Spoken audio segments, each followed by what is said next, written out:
आनंद, आप सभी का स्वागत करता हूं अपने इस वीडियो में।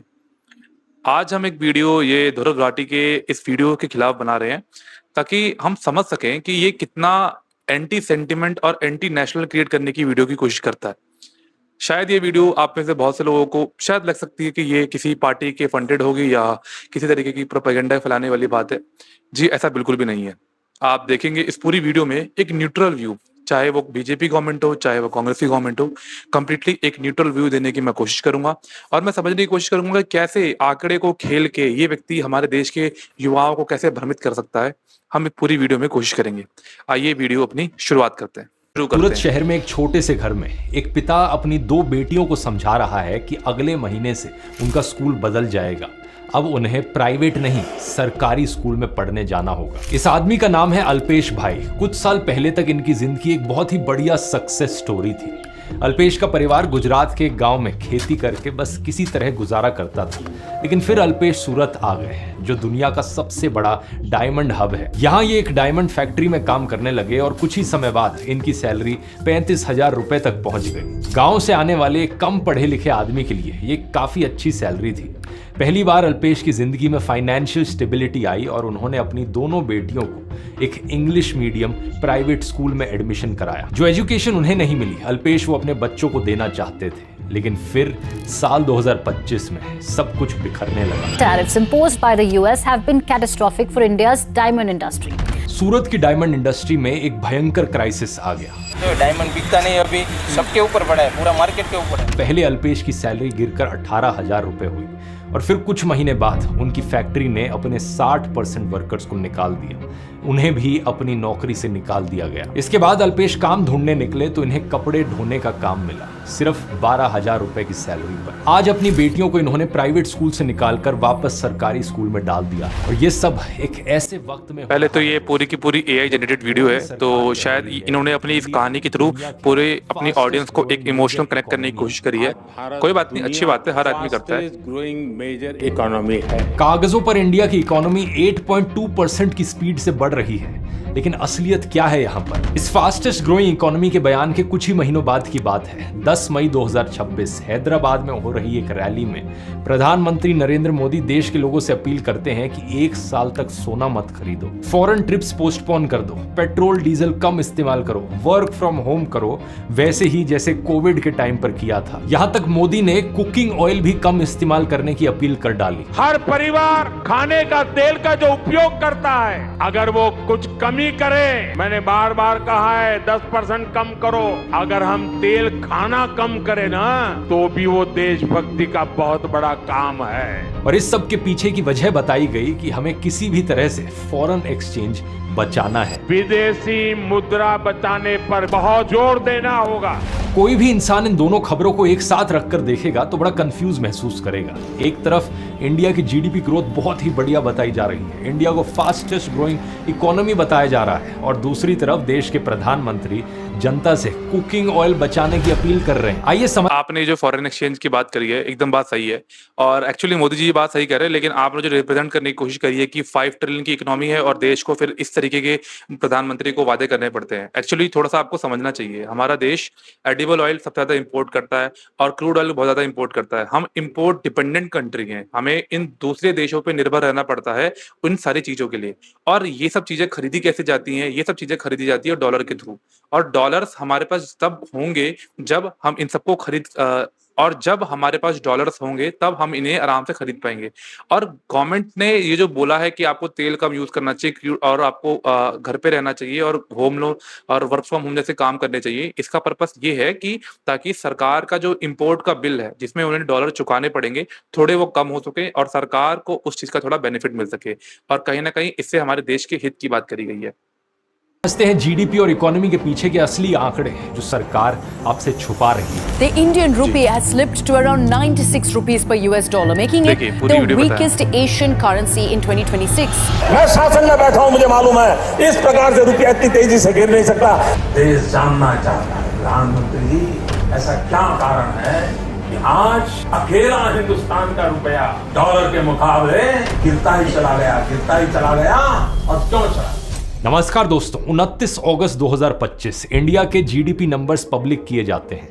अप्रैल से जून 2025 के क्वार्टर में जीडीपी 7.8% के रेट से ग्रो करता है। यह आरबीआई के अपने फोरकास्ट से भी 1.3% ज्यादा था। नंबर्स काफी अच्छे लग रहे थे। क्रेडिट रेटिंग एजेंसी फिच ने भी इंडिया की एनुअल ग्रोथ रेट को लेकर अपना फोरकास्ट 6.5% से अपग्रेड करके 6.9% कर दिया। लेकिन ठीक इसी हफ्ते ministry of statistics and programme implementation चुपचाप एक रिपोर्ट रिलीज करती है। फॉर योर कंफर्मेशन, मॉस्पी जो है ministry of statistics and programme, कोई भी काम या यही नहीं, कोई भी गवर्नमेंट का डिपार्टमेंट कोई भी काम चुपचाप नहीं करता है। वो हमेशा एक डेट और टाइम इशू करता है। हर महीने हर तारीख को फिक्स्ड रहता है। हर महीने की हर तारीख को ये फिक्स्ड रहता है कि किस दिन ये बात इशू करी जाएगी। आपको थोड़ा इस बारे में समझ लेना चाहिए। इस रिपोर्ट में पहली बार सरकार ने इनफॉर्मल सेक्टर का क्वार्टरली डेटा पब्लिश किया और इसमें जो लिखा था वो जीडीपी ग्रोथ की पूरी कहानी पर सवाल खड़े करता है। इस रिपोर्ट के मुताबिक अप्रैल से जून 2025 के जिस क्वार्टर में जीडीपी 7.8% बढ़ा था,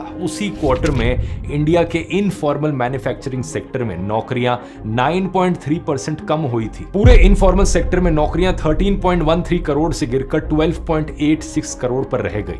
यानी सिर्फ 3 महीने में 27 लाख लोगों की नौकरियां चली गई। और डरावनी बात यह है कि ये तो सिर्फ एक ट्रेलर है, इससे भी आपको इन्फॉर्मेशन के लिए बता दूं, इन्होंने जो बताया बिल्कुल ऐसे बता दिया कि बिल्कुल होता कौन सा सेक्टर है। इनफॉर्मल सेक्टर वो सेक्टर होता है जिसको गवर्नमेंट कभी भी रेगुलेट नहीं करते है। वो किस कंपनी, वो गवर्नमेंट के किसी भी एक्ट में, ना ही वो कंपनी एक्ट में, ना ही वो जीएसटी पोर्टल में किसी में भी रजिस्टर्ड नहीं होते हैं। तो इनसे नुकसान क्या होता है, जो इसमें वर्क करने वाले लोग होते हैं उनको कोई भी सोशल बेनिफिट नहीं मिलता है। जैसे गवर्नमेंट आपको ईएसआई की सुविधा देती है, आपको गवर्नमेंट पीएफ की सुविधा देती है। इससे गवर्नमेंट आपको अगर कोई हेल्थ या एक्सीडेंट कोई भी इशू हो जाता है तो आपको ग्रेच्युटी या पेंशन जैसी सुविधाएं जो मिल सकती है, जो गवर्नमेंट के अपने वेलफेयर हैं और प्राइवेट कंपनीज को देना पड़ता है। ये जो कंपनियां होती हैं, जो इनफॉर्मल सेक्टर में जो वर्क करती हैं कंपनियां, उनको पूरी तरीके से वो बाईपास कर देती हैं और कहीं ना कहीं इससे लेबर का शोषण होता है और लेबर क्लास को बहुत ज्यादा नुकसान झेलना पड़ता है। इंडिया ही नहीं, पूरे वर्ल्ड में ये मांग होती है कि भाई ये जितना कम हो सके इनफॉर्मल सेक्टर उतना ज्यादा अच्छा है। तो इसमें अगर सरकार ने ये आंकड़े दिखाए हैं कि ये आंकड़ा कम हुआ है, ये तो पॉजिटिव साइड है। इसे कुछ घबराने की जरूरत नहीं है हमें। इनके लिए पैसा कहां से आ रहा है? इसका जवाब है दोस्तों सिर्फ एक शब्द, कर्ज, ईएमआई। सेब दिख रहा है कटा हुआ? तेरी औकात से बाहर है ये।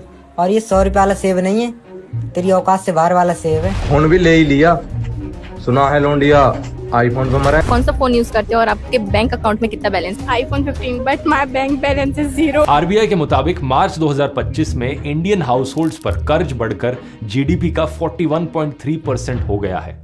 2021 में यह नंबर लगभग 36% पर था। अब इस नंबर को आइसोलेशन में देखोगे, कर्ज अपने आप में बुरा नहीं होता अगर वो घर या बिजनेस को बनाने के लिए लिया जाए, लेकिन यहां पर कहानी उल्टी थी। आरबीआई के ही डेटा के मुताबिक इस कर्ज में सबसे बड़ा 55.3% हिस्सा नॉन हाउसिंग रिटेल लोन्स का है, जैसे कि personal loans, credit card EMIs और व्हीकल और एसी, टीवी, फ्रिज जैसी चीजें खरीदने के लिए। यानी लोग सिर्फ अपनी जरूरतों को पूरा करने के लिए पहले से ज्यादा कर्ज ले रहे हैं। उनकी रोजमर्रा की जिंदगी ही उधार पर चल रही है। लोग टैक्स भरते हैं, सेविंग्स करते हैं, क्रेडिट कार्ड से रोज का खर्चा निकालते हैं, ब्याज पे पैसा उठाते हैं, फिर वो पैसा वापस करने के लिए ब्याज पे और पैसा उठाते हैं। और ऐसा नहीं है कि लोग फिजूल का खर्चा कर रहे हैं, लोगों पर डबल मार पड़ी हुई है। एक तरफ लोगों की नौकरियां जा रही हैं और आंकड़े दिखाते हैं कि दूसरी तरफ उनकी रियल सैलरी जो हर साल बढ़नी चाहिए वो घट रही है। इंटरनेशनल लेबर ऑर्गेनाइजेशन के मुताबिक 2012 में एक रेगुलर सैलरीड वर्कर की एवरेज इन्फ्लेशन एडजस्टेड सैलरी 12,100 रुपए थी। ये 2022 में घटकर 10,925 रुपए रह गई है। यानी लोगों के सैलरी नंबर्स देखोगे तो वो जरूर बढ़ते दिख सकते हैं, लेकिन महंगाई को एडजस्ट करके देखोगे तो असलियत में वो 10 साल पहले से। इस भाई की तो अलग ही बातचीत है। इसने जो डाटा कोड किया है इंटरनेशनल लेबर ऑर्गेनाइजेशन का, थोड़ा इसको समझ लेना चाहिए था कि डाटा कैसे मैनिपुलेट करा जाता है। एक्चुअली इस डाटा का जरा आप जब एनालाइज करेंगे कि किस किस पैरामीटर के ऊपर में ये डाटा बनाया जाता है, तो इसमें से एक बहुत इंपॉर्टेंट पैरामीटर दिखेगा जो कि आपका पीएलएफएस और जो बेस ईयर के रूप में लिया जाता है, गवर्नमेंट लेती है। इसमें बहुत सी चीजें ये ऐड नहीं करता, जैसे गिग वर्कर जो हमारे देश में आज हमारे इंडिया में लगभग बहुत ही मेजर एम्प्लॉयमेंट के रूप में देखने जा रहा है। साथ में ये अनएम्प्लॉयमेंट या जो सेल्फ एम्प्लॉयड पीपल होते हैं उनको काउंटर नहीं करता है, या ये जो घर में जो काम कर रही होती हैं, ये जो डे केयर वाली काम करती है उनको नहीं करता। मतलब डाटा कितना मैनिपुलेट हो सकता है। कम कमा रहे थे। 2025 तक आते आते हालत इतनी खराब हो गई कि ये देखो, सिर्फ 10% लोग ऐसे हैं जो अपनी जरूरतें पूरा करने के बाद दूसरी चीजों पर पैसा खर्च कर सकते हैं। बाकी 90% लोग सिर्फ अपनी जरूरतें पूरा करने के लिए लड़ रहे हैं। इस बात के मायने समझो जरा।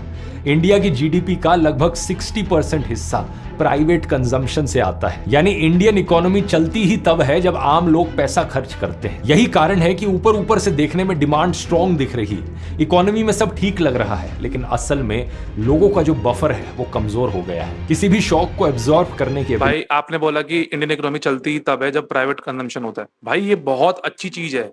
आप देखिए रिसेंटली ट्रेड वॉर की वजह से चाइना में क्या हुआ। चाइना पूरी की पूरी एक्सपोर्ट ओरिएंटेड इकोनॉमी है। परिणाम ये हुआ, जैसे ही ट्रेड वॉर हुआ पूरी की पूरी इकोनॉमी को भट्टा बैठ गया। अपने इंडिया में क्या है, लगभग 60% जो हमारी जो इकोनॉमी है वो आपकी कंजम्पशन इकोनॉमी है, और ये होना क्या चाहिए कि 50% कंजम्पशन होनी चाहिए और 50% आपका एक्सपोर्ट ओरिएंटेड इकोनॉमी होनी चाहिए। और अपने इंडिया में 60% है, यानी कि हम लोग अबव एवरेज है, थोड़ा हमें कम करने की जरूरत है। लेकिन इसका ये एडवांटेज है, ये कोई नुकसान नहीं है। ये हमारे देश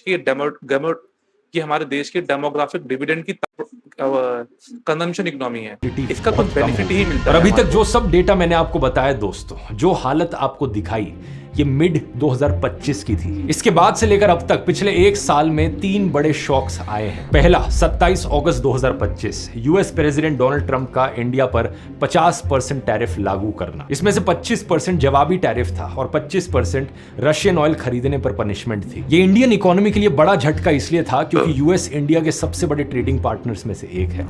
think tank global trade research initiative ने अनुमान लगाया है कि टैरिफ्स के बाद इंडिया के यूएस एक्सपोर्ट्स 86.5 बिलियन डॉलर से गिरकर करीब 50 बिलियन डॉलर्स तक रह जाएंगे, और टेक्सटाइल्स, जेम्स और ज्वेलरी, श्रिम्प जैसे सेक्टर्स में 70% तक की गिरावट होगी, जिससे लाखों नौकरियां खतरे में आ जाएंगी। इन टैरिफ्स के बाद 2025 में इंडिया का स्टॉक मार्केट जो फॉरेन रिजर्व है वो घट रहा है। तो इसीलिए जब पहली बार मोदी जी ने ये वाली बात बोली थी आप ही की वीडियो में कि भैया थोड़ा तेल कंजम्पशन कम करो, थोड़ा सा भाई क्रूड ऑयल में जो आपका वर्क फ्रॉम होम कर लो, ये जो बातें बोली गई थी, आपकी वीडियो ने ही उस बात का जवाब दिया। एक्चुअली में ये जेन्युइन कारण है, ऐसे ही हमारा देश चलता है, इसीलिए गवर्नमेंट ये सब प्रमोट करती है ताकि हमारे जो इंपोर्ट के बिल्स हैं उस थोड़ा कम करा जाए और हमारे जो देश में जो एसेंशियल चीजें जब हमारे की जरूरत है उनको पूरा करा जा सके। 2025 में इंडिया का स्टॉक मार्केट डेवलपिंग कंट्रीज में दुनिया का सबसे खराब परफॉर्मर रहा और रिकॉर्ड संख्या में फॉरेन इन्वेस्टर्स ने इंडियन मार्केट से अपना पैसा बाहर निकाला। 2 फरवरी 2026 को ट्रंप ने टैरिफ्स 50% से घटाकर 18% कर दी, लेकिन इसके बदले जो मोदी सरकार ने किया वो था दूसरा बड़ा झटका। ट्रंप ने कहा कि अब से इंडिया रशियन ऑयल नहीं खरीदेगा और बदले में 500 बिलियन डॉलर से ज्यादा के अमेरिकन प्रोडक्ट्स खरीदेगा। And he assured me today that they will not be buying oil from Russia. अभी तक 2025 में रशिया पर सैंक्शंस लगाने के बाद रशिया से जो सस्ता तेल आ रहा था वो एकदम से आना बंद हो गया, और ठीक इसी वक्त आया तीसरा झटका 28 फरवरी 2026 को Iran war. It will be totally again obliterated. US और इजराइल के ईरान पर हमला करने के बाद ईरान ने स्ट्रेट ऑफ हॉर्मुज को बंद कर दिया। फरवरी से अप्रैल के बीच क्रूड ऑयल की कीमत 58% और फर्टिलाइजर्स की कीमत 66% बढ़ गई, और इसका सबसे ज्यादा नुकसान इंडिया को हुआ। इंडिया अपनी जरूरत का 55% oil import straight of Hormuz के रास्ते मिडिल ईस्ट से करता है। अब एक तरफ अमेरिका के दबाव में आकर रशिया से ऑयल इंपोर्ट बंद हो चुका था, और दूसरी तरफ ईरान वॉर के कारण मिडिल ईस्ट से आने वाला तेल भी कम हो गया। आपने दोबारा बोल दिया ये वाली बात, स्टेट ऑफ हॉर्मुज वाली बात, कि लगभग इंडिया अपनी जरूरत का 68% से ज्यादा जो तेल होता है वो बाहर से अकेले मार्च के महीने में 40% कम ऑयल इंपोर्ट्स देखने को मिले। इंडियन इकोनॉमी की हालत पहले ही काफी खराब चल रही थी और इन 3 बड़े शॉक्स के कारण पूरी इकोनॉमी डगमगाने लगी। इसका असर सीधे आपके किचन पर भी पहुंचा। स्ट्रेट ऑफ हॉर्मुज बंद होने के बाद डोमेस्टिक एलपीजी सिलेंडर की कीमत बढ़ी सिर्फ 60 रुपए, लेकिन असली क्राइसिस ये था कि कीमत बढ़ने के बाद भी सिलेंडर सिलेंडर्स मिल नहीं रहे थे। 913 रुपयों में आने वाला एक डोमेस्टिक सिलेंडर ब्लैक में 2000 से 2500 रुपए में बिक रहा था। मई 2026 में 10 दिन के अंदर पेट्रोल डीजल की कीमत 7.5 रुपीस प्रति लीटर तक बढ़ा दी गई। लेकिन इन सब के बावजूद सरकारी आंकड़ों में मई 2026 का ऑफिशियल इन्फ्लेशन रेट सिर्फ 3.93% पर था। एक बार फिर से ऑफिशियल नंबर्स देखकर लगा कि सब ठीक है, सब चंगा सी। लेकिन जेएनयू के इकोनॉमिस्ट अरुण कुमार ने बताया कि एक गरीब के लिए असली इन्फ्लेशन रेट 4% नहीं 60% था। The inflation for the poor people is very high. You know, if you are earning 10-11,000 rupees per month and a gas cylinder of 14 kilos, which was 950 rupees, comes for 5,000 rupees, then your rate of inflation is 60%. Your rate of inflation is not 4%. तो क्या इसका मतलब ये हुआ कि वो 3.93% वाला आंकड़ा गलत है? नहीं, लेकिन वो अधूरा सच है। असली तूफान होलसेल प्राइसेस में दिख रहा है, जो रिटेल तक पहुंच। देखो इन्होंने क्या बोला है, प्रोफेसर साहब ने भी यही बात बोली कि अगर आप गरीब हैं और आपके 11,000 रुपए कमाते हैं और लगभग अगर आपको सिलेंडर 4,000 रुपए का पड़ रहा है तो आपके लिए 60% इन्फ्लेशन होंगे। ये बात सही है, लेकिन इन्होंने क्या बोला, सरकार के हिसाब से वो सिलेंडर कितना का मिल रहा है? 973 975 रुपए में। वो उसकी कालाबाजारी हो रही है, मतलब वो इलीगल है। इलीगल होने की वजह से ये पूरा का पूरा मामला फंसता है। तो सरकार उस पर क्या करेगी? एक्शन करेगी। एक्शन करेगी मतलब उस चीजों के ऊपर कंट्रोल करने की कोशिश करेगी। इलीगली कोई अगर काम कर रहा है तो आप कैसे गवर्नमेंट को ब्लेम कर सकते हो कि ये काम गवर्नमेंट कर रहे हैं? एक पर्सपेक्टिव आपका ये हो सकता है कि भैया आपने रोका कैसे नहीं है, सरकार की भी कुछ लिमिटेशंस है, सब सरकार नहीं पहुंच सकती है, ये बात से पहले की स्टेज होती है। अप्रैल 2026 में होलसेल प्राइस इन्फ्लेशन पिछले 3.5 साल में सबसे ज्यादा 8.3% पर पहुंच गया। उस महीने फ्यूल और पावर की होलसेल इन्फ्लेशन करीब 25% पर थी और मैन्युफैक्चरिंग की 22 में से 21 कैटेगरीज में दाम बढ़ रहे थे, यानी महंगाई फटने को तैयार है। इसी महंगाई के साथ साथ एक और डर चल रहा है जो हर इंपोर्टेड चीज की कीमत को एक साथ बढ़ा सकता है। Falling rupee, falling rupee, falling rupee, falling rupee, गिरता हुआ रुपया। 20 मई 2026 को इंडियन रुपी डॉलर के मुकाबले ऑल टाइम लो 96.90 पर पहुंच गया और इसी के चलते 2026 में अभी तक इंडियन रुपी एशिया की सबसे खराब परफॉर्मिंग करेंसी रही है। अब इसे सिंपल भाषा में समझें तो रुपी कमजोर तब होता है जब देश में डॉलर्स कम आते हैं, यानी कम इन्वेस्टमेंट्स और कम एक्सपोर्ट्स, और इंपोर्ट्स की वजह से डॉलर्स की डिमांड ज्यादा होती है, डॉलर का खर्चा बढ़ जाता है, उससे भी रुपया सस्ता हो जाता है। अब रुपी गिरने का मतलब ये नहीं है कि सिर्फ विदेश घूमना महंगा हो गया है। इंडिया अपनी जरूरत का लगभग 90% क्रूड ऑयल इंपोर्ट करता है, तो जब रुपी गिरता है तो यही ऑयल, फर्टिलाइजर, मशीनरी, ये सब कुछ और महंगा हो जाता है। ऊपर से रुपी की वैल्यू गिरने की वजह से इंडिया के देखिए इसके दो कारण हैं, दो पैरामीटर आपको समझना चाहिए। आपको ये बात समझनी चाहिए कि यहाँ पे जब ये बात बोल रहे हैं कि आपका जो रुपए गिर रहा है, अगर रुपए गिर रहा है उसका एक फायदा और ये भी है कि भाई पहले जो हमारे एक्सपोर्टर्स को जो नुकसान होता था, हमारे एक्सपोर्टर को जो बाहर कंपटीशन फेस करना पड़ता था, कहीं ना कहीं अब उनको कंपटीशन कम फेस करना पड़ेगा। ऐसा क्यों मैं बोल रहा हूँ? इसलिए बोल रहा हूँ क्योंकि जो मान लीजिए बाहर का कोई विदेशी, जैसे मान लीजिए आप अगर बाहर के विदेशी हैं, अगर आपको कोई सामान खरीदना है, आपके पास डॉलर है, $100 है, आपको ये पता चले कि भाई इंडिया से अगर मैं $100 में से लगभग 5,000 रुपए का सामान खरीद सकता था पहले, अब मैं उसी $100 से इंडिया से लगभग 93,000 रुपए का सामान खरीद सकता हूँ। आप ये बताइए, आप इंडिया से सामान खरीदेंगे कि नहीं खरीदेंगे? अब इस क्वांटिटी में अब और ज्यादा फेवरेबल हो जाएंगे आप हमारे इंडिया की तरफ। वैसे ही ये पूरा डोमेस्टिक मार्केट जो होता है, ये पूरा वर्ल्ड की जो मार्केट होती है वो ऐसी काम करती है। आपको ये पता चलेगा कि जो चाइना है वो जानबूझ के अपनी करेंसी को डिवैल्यूट करता रहता है, मतलब जो पहले 50 रुपए की करेंसी होती है उसको 93 रुपए 94 रुपए करता रहता है जानबूझ के, ताकि उसके एक्सपोर्टर को बेनिफिट मिले। समटाइम्स हमारी गवर्नमेंट खुद करती है। स्ट्रांग होना रुपए हमेशा हमारे देश के लिए नुकसानदायक है। हमारे इंपोर्टर को बेनिफिट होगा उस समय, लेकिन एक्सपोर्टर को बहुत नुकसान होगा, और इंडिया हमेशा चाहता है कि उसके एक्सपोर्टर्स को बेनिफिट मिले और मिलना ही चाहिए। फॉरेन एक्सचेंज रिजर्व्स भी तेजी से नीचे जा रहे हैं। जिस हफ्ते ईरान पर हमला हुआ उस हफ्ते इंडिया के फॉरेन एक्सचेंज रिजर्व्स $728 बिलियन के रिकॉर्ड हाई पर थे, लेकिन उसके बाद के सिर्फ 4 महीनों में ये लगभग $61 बिलियन गिरकर $667 बिलियन पर आ गए। अब इस नंबर में से भी अगर आप गोल्ड और आरबीआई की ट्रांजैक्शंस हटा दो तो इंडिया के पास असल में इस्तेमाल करने के लायक सिर्फ $471 बिलियन के आसपास बचते हैं। ये नंबर जानते हो कितना शॉकिंग है? ये 6 महीने के इंपोर्ट से भी कम के बराबर है। 2014 के बाद से देखो, आपने भी बोला ये वाली बात कि यहाँ पे इंडिया के पास फॉरेन रिजर्व नहीं है, तो फॉरेन रिजर्व नहीं है, आपने वाली बात बोली, तो यहीं पे पहली वाली बात फिर से सामने आ गई कि भाई क्यों इंडियन गवर्नमेंट बार-बार बोल रही है कि हमारे को अपने क्रूड ऑयल को कम करना पड़ेगा और साथ में ही आपके जो एडिबल ऑयल है, उनका थोड़ा यूज़ कम करना पड़ेगा। आपकी सारी बात का जवाब आपकी अपनी वीडियो दे रही है। इतनी बुरी हालत कभी नहीं हुई। ऐसी सिचुएशन में आमतौर पर देश को बचाते हैं फॉरेन इन्वेस्टर्स जो डॉलर्स लेकर आते हैं, लेकिन वो तो पहले ही जा चुके हैं। 2020-21 में जहां net foreign direct investment 43.9 billion dollars थी, 2024-25 में वो गिरकर सिर्फ 0.96 बिलियन डॉलर। इतने आसानी से इन्होंने अपनी बातों को घुमा दिया ये नेट एफडीआई के मामले में। जरा आपको समझना चाहिए पहले यहाँ पे वाली बात कि नेट एफडीआई अलग होता है और ग्रॉस एफडीआई अलग होता है। इंडिया में नेट एफडीआई लगभग अपने टॉप लेवल पे था अपने पिछले साल के एस्टिमेट के अनुसार में। होता ये है कि जब इंडिया में कुछ पैसा आता है फिर कुछ पैसा बाहर जाता है।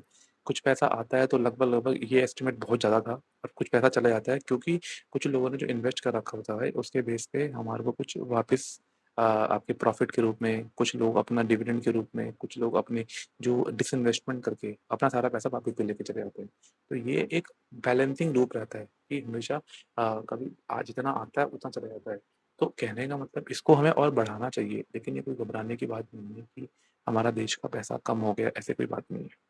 डिफरेंस देखो कितना है। पिछले साल 2025 में फॉरेन इन्वेस्टर्स ने इंडियन मार्केट से 1.66 लाख करोड़ रुपीस निकाले। अब यही नंबर 2026 के पहले 6 महीनों में जानते हो कितना है? 2.7 लाख करोड़ रुपीस। 2.7 लाख करोड़ रुपीस, इतना पैसा फॉरेन इन्वेस्टर्स पिछले 6 महीनों में इंडिया से बाहर निकाल चुके हैं। अब यहाँ हर चीज सरकार की गलती नहीं है, लेकिन इस बात में भी कोई शक नहीं है कि मोदी सरकार की अपनी बेवकूफियों ने इस क्राइसिस को और बढ़ा दिया है। मैं इकोनॉमी की बात करूं तो उठो। पहले इंडिया रशिया से ऑयल खरीदता था जिसकी पेमेंट चाइनीज युआन या रशियन रूबल्स में होती थी। इससे डॉलर्स बचते थे, लेकिन ट्रंप के प्रेशर में आकर ये ऑयल खरीदना बंद कर दिया गया है और वेनेजुएला से अब ऑयल खरीदा जा रहा है जो बेसिकली अमेरिका खुद ही बेच रहा है और इसकी पेमेंट डॉलर्स में हो रही है। क्योंकि कुछ महीने पहले की आपने वो खबर सुनी होगी कि कैसे डोनाल्ड ट्रंप ने वेनेजुएला के प्रेसिडेंट को किडनैप किया। उसके बाद से वेनेजुएला के तेल पर भी अमेरिका का कब्जा है। दूसरी बड़ी बेवकूफी ये है कि डॉलर्स में इन्वेस्टमेंट लाने की जगह टैरिफ कम करवाने के लिए। ज्यादा समझदार हो आप, सब पूरी सरकार को बेवकूफी कह रहे हो, तो आप खुद आ जाओ डील करने के लिए। कुछ पता तो है नहीं। सबसे सिंपल बात बताओ मुझे आप कि क्या कोई डील हमेशा एक तरफा होती है? 2 तरफा डील्स होती हैं। हमने इंडिया ट्रंप के पहले हमेशा अमेरिका के साथ एक ट्रेड सरप्लस में रहा है। ट्रेड सरप्लस में रहने का उसको बेनिफिट ये मिला है कि हमेशा वहां से हमारे भारत में डॉलर्स आए हैं। परिणाम ये होता है जब से ट्रंप एडमिनिस्ट्रेशन आया उसने ये बात देखी जो कि कहीं ना कहीं उनकी तरफ से उनके लिए गलत है। उन्होंने डायरेक्टली हमारे पे ट्रेड वॉर चालू कर दी हमारे साथ। अब इंडियन गवर्नमेंट क्या करेगी? अब भाई ये बोल देगी कि नहीं भाई हमारे को आपके साथ थोड़ा अपना एफडीआई आने दो। क्यों आने देंगे भाई? ट्रंप साहब क्यों आने देंगे हमारे देश के अंदर? तो इसका होता क्या है तरीका, सिंपल तरीका क्या होता है कि आपस में बैठ के साझेदारी से टेबल पे बैठ के एक सोल्यूशन निकालते हैं। सोल्यूशन यही निकला कि हर महीने हर साल वो लोग 500 बिलियन डॉलर्स का इंपोर्ट करेंगे अपने देश में। तो ये तो एक तरीके से ट्रेड डील होती है। मोदी सरकार ने ट्रंप को जाकर ही वादा कर दिया कि इंडिया 500 बिलियन डॉलर्स के प्रोडक्ट खरीदेगा अमेरिका से। और जैसा मैंने बताया जितना ज्यादा इंडिया अमेरिकन सामान खरीदेगा उतना ही रुपया कमजोर होते जाएगा। अब हालत इतनी खराब हो गई है कि बात चल रही है कि इंडियन रुपी कहीं 100 रुपए पर डॉलर के पार ना चला जाए। इस पर प्रधानमंत्री मोदी की इकोनॉमिक एडवाइजरी काउंसिल की मेंबर शमिका रवि ने कहा, अगर ऐसा हुआ तो क्या हुआ? 100 तो बस एक नंबर। भाई सही है, हमारा रुपए और डिवैल्यू होना चाहिए। इसके कुछ नुकसान भी हैं तो कुछ फायदे भी हैं। इससे हमारे एक्सपोर्टर्स को बेनिफिट मिलेगा, तो इसमें कोई गलती नहीं है। हमारे देश में जितना मर्जी उतना रुपए पैदा कर सकते हो आप, कोई दिक्कत नहीं है।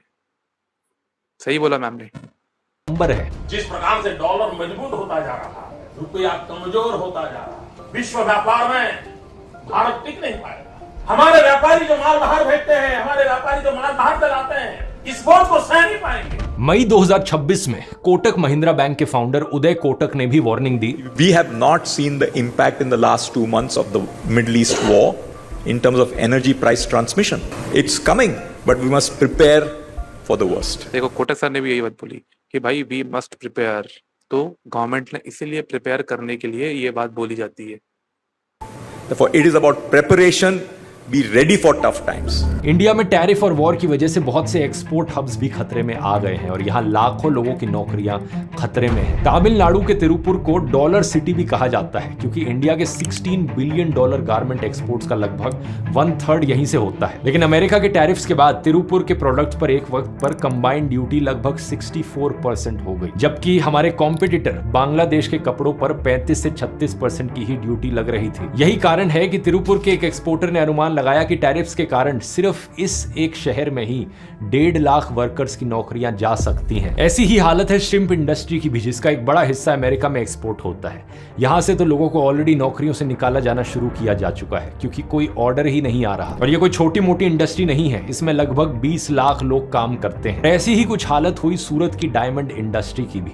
2022 में रशिया यूक्रेन वॉर के बाद ये ऑलरेडी प्रेशर में थी क्योंकि इनके लगभग 1/3 रॉ डायमंड्स रशिया से आते थे। रशिया वॉर के बाद ये आने कम हो गए थे और जब अमेरिका ने टैरिफ्स लगाए तो हालत और खराब हो गई। अभी तक सूरत में लगभग 4 लाख वर्कर्स की या तो कमाई कम हो गई है या उनकी नौकरी ही चली गई है। मैंने वीडियो के शुरू में अल्पेश की कहानी बताई थी जिनके बच्चों को प्राइवेट स्कूल से सरकारी स्कूल में आना पड़ा, लेकिन कुछ परिवारों ने इससे भी बड़ी कीमत चुकाई है। डायमंड वर्कर्स यूनियन के मुताबिक नवंबर 2024 तक सूरत में कम से कम 71 डायमंड वर्कर्स आत्महत्या कर चुके थे और पिछले 12 से 14 महीनों में लगभग 50,000 वर्कर्स सूरत छोड़कर अपने वापस गांव लौट गए। यूनियन के वाइस प्रेसिडेंट कहते हैं कि उन्होंने ऐसा एक्सोडस पहले कभी नहीं देखा। अब नहीं आऊंगा दोस्त, अब नहीं आऊंगा, बता देना।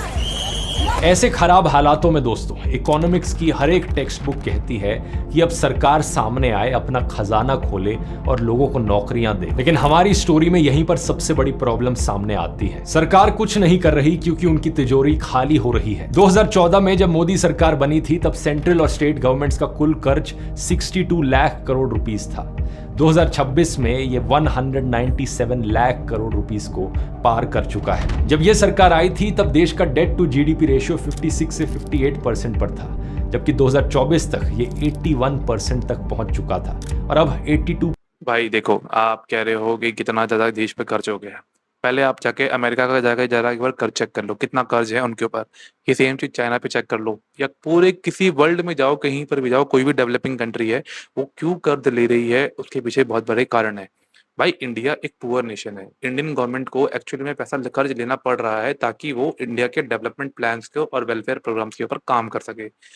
अगर कोई भी कंपनी या कोई भी कंट्री अगर वो वेलफेयर पे पैसा खर्च करेगी, उसके बाद उतने रेवेन्यू रिसोर्स नहीं आ रहे हैं, उसके पास बहुत ही मेजर ऐसी पॉपुलेशन है जो कि टैक्स में पे नहीं कर रही है, और उसके पास ऐसे बहुत से अनऑर्गेनाइज सेक्टर हैं जो कि टैक्स नहीं पे कर रहे हैं। इन सबका कंट्रोल कहीं ना कहीं गवर्नमेंट ये चाहती है कि उनके पास टैक्स ज्यादा आए और वो सरकार जो फिजूल खर्चियां करती हैं उनको कम कर सके और सरकार को वेलफेयर के प्रोग्राम में पैसा खर्च करना पड़े। ताकि अब क्या होता है, जब ये सारे काम करने हैं और जब पैसे की आपूर्ति नहीं हो पाती है तो सरकार को पैसा कर्ज में लेना पड़ता है। इसमें कोई गलत बात नहीं है। कोई भी कंट्री अगर कर्ज ले रही है तो उसके पास उसकी जो डेमोग्राफी है, इंडिया की जो डेमोग्राफी है, उसके पास इतना एडवांटेज है कि वो इस कर्ज की भरपाई आराम से कर सकती है। के आसपास है। ज्यादातर इकोनॉमिस्ट एडवाइस करते हैं कि रेशियो डेवलप्ड कंट्रीज के लिए 60% से कम होना चाहिए और डेवलपिंग कंट्रीज के लिए ये 40% से कम होना चाहिए। इस कर्ज का असर ये हो रहा है कि सरकार की कमाई का ज्यादातर हिस्सा पुराने बिल्स को चुकाने में निकल जाता है। बिजनेस स्टैंडर्ड के मुताबिक सरकार के रेवेन्यू का लगभग 25% पुराने कर्ज के इंटरेस्ट में जाता है। इसके अलावा 28% सैलरीज में, 15% पेंशन्स में और 15% सब्सिडीज में, यानी 80% से ज्यादा पैसा पहले से ही बुक्ड है। किसी नए क्राइसिस से लड़ने के लिए तिजोरी में ना के बराबर जगह बची है। अब सवाल यह है कि आगे क्या होगा। आगे का प्रेडिक्शन दोस्तों बेहद डरावना है। मॉर्गन स्टैनली का फोरकास्ट है कि इंडिया का जीडीपी ग्रोथ रेट 7.6% से घटकर अगले साल 6.7% रह जाएगा, क्योंकि ऑयल का जो इंपोर्ट बिल है वो अगले साल 41% बढ़ने वाला है। अगर ये वॉर साल के आखिर तक खिंची तो इंडिया के जीडीपी को 2.38% तक का नुकसान होगा और किसान परिवारों की इनकम 27% तक गिर। अरे भाई पूरा का पूरा वीडियो बना दिया हमने जीडीपी पे, जीडीपी में। अरे भाई तो क्या हो गया, कम ज्यादा होता रहता, चलता रहता, तो क्या दिक्कत है। सकती है। 2018 के ऑफिशियल रोड मैप में सरकार ने लिखा था कि इंडिया 2025 तक $5 ट्रिलियन की इकोनॉमी बन जाएगा। इसके लिए पहले 2022 की डेडलाइन दी गई थी, फिर खींच कर डेडलाइन को 2025 तक आगे बढ़ा दिया गया। लेकिन आज 2026 आ चुका है और इंडिया की इकोनॉमी $3.9 ट्रिलियन पर ही अटकी खड़ी है। SBI की रिसर्च के मुताबिक ये सपना अब शायद जाकर, देखो कोई भी गवर्नमेंट के अपने कुछ एस्टिमेट्स होते हैं और उसके बेस पे गवर्नमेंट काम करती है। हर गवर्नमेंट चाहती है कि भाई उनके जो टारगेट्स हैं वो अचीव करे जा सके। और जहाँ तक बात रही मोदी सरकार की या कोई भी सरकार हो, उन्होंने अगर कुछ एस्टिमेट्स लिए थे, कुछ प्लान्स लिए थे ताकि उस टारगेट के अनुसार लोग हमेशा काम कर सके। और हमारे बड़े बुजुर्ग भी हमें बताते हैं कि हमेशा सोच अपनी बड़ी रखो, ताकि अगर वहाँ तक सोच रखोगे तो कहीं न कहीं वहाँ तक पहुँचने की कोशिश भी करोगे। सोच ही कम रखोगे तो टारगेट कम रखोगे तो वो कैसे पूरा कर लोगे। कुछ इम्प्लीकेशंस हैं, एक्सटर्नल शॉक्स ज़्यादा आते हैं, जैसे कि अभी ये ट्रेड वॉर की बात कर लो, वॉर ही हो गया, रशिया यूक्रेन का वॉर हो गया, जिसकी वजह से हमारे देश की ये जो चैलेंजेस हैं इनको थोड़ा फेस करना पड़ता है।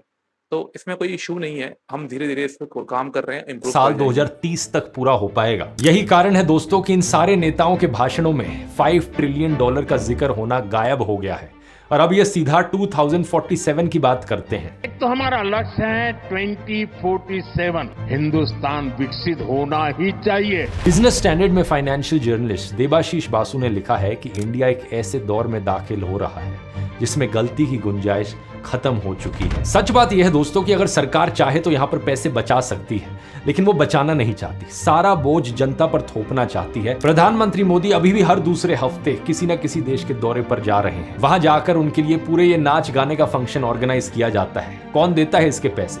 Tax payers. वहां जाकर ये टूरिस्ट साइट्स विजिट कर, आपने बोला नाच गाना, पहली बात तो आपके वर्ड्स बहुत गंदे हैं।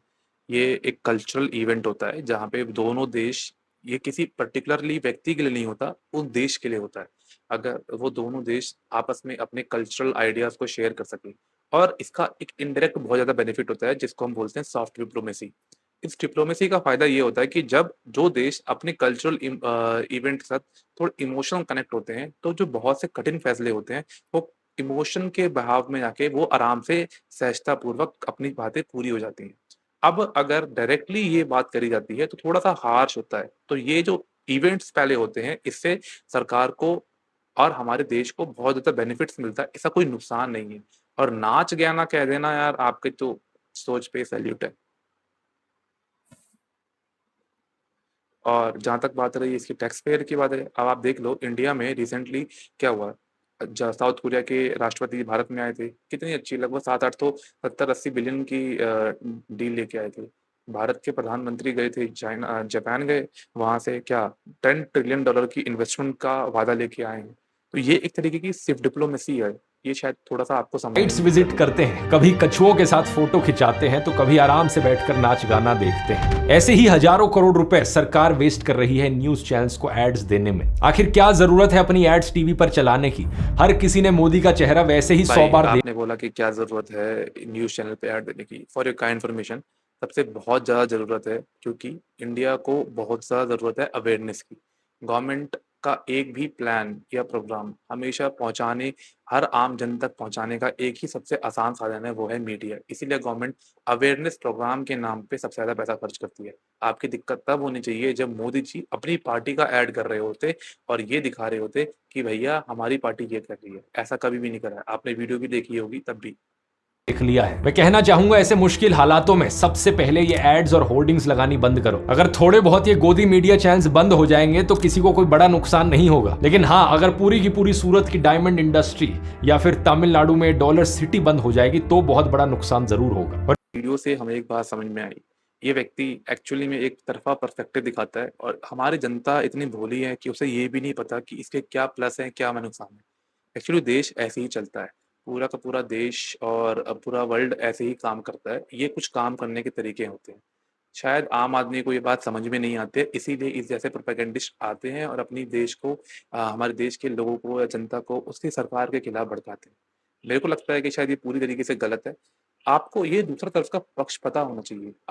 आपको उसका फायदा हो या नुकसान हो, डजंट केयर, लेकिन आप ये विश्वास रख के चलिए, चाहे बीजेपी की सरकार हो, चाहे कांग्रेस की सरकार हो, या कोई भी गवर्नमेंट हो, चाहे मेरी गवर्नमेंट आ जाए, वो जो आपके राइट्स हैं या जो आपके वेलफेयर के लिए वही काम हमेशा कोई भी सरकार करती है। विदाउट वेलफेयर कोई भी सरकार इस तरीके काम नहीं करती है। हर सरकार का डिसीजन बिल्कुल प्रॉपर एक्सपर्ट डिसीजन के थ्रू और एक्सपर्टीज और प्रॉपरली डिबेट डिस्कशन सब कुछ करा जाता है, उसके बाद लिया जाता है। ऐसे ही नहीं हवा में कि एआई पे वीडियो डाली और पूरी की पूरी सारी की सारी एस्टिमेट निकाल ली। आप क्या सोचते हैं? क्या मेरे कमेंट्स या मेरे व्यूज़ उनके व्यूज़ के अगेंस्ट में जा रहे हैं या मैं थोड़ा प्रो गवर्नमेंट की तरफ दिखा रहा था या प्रो मैं इनके एंटी बन गया? जो भी आपका कमेंट हो, अपनी राय ज़रूर कमेंट में दें।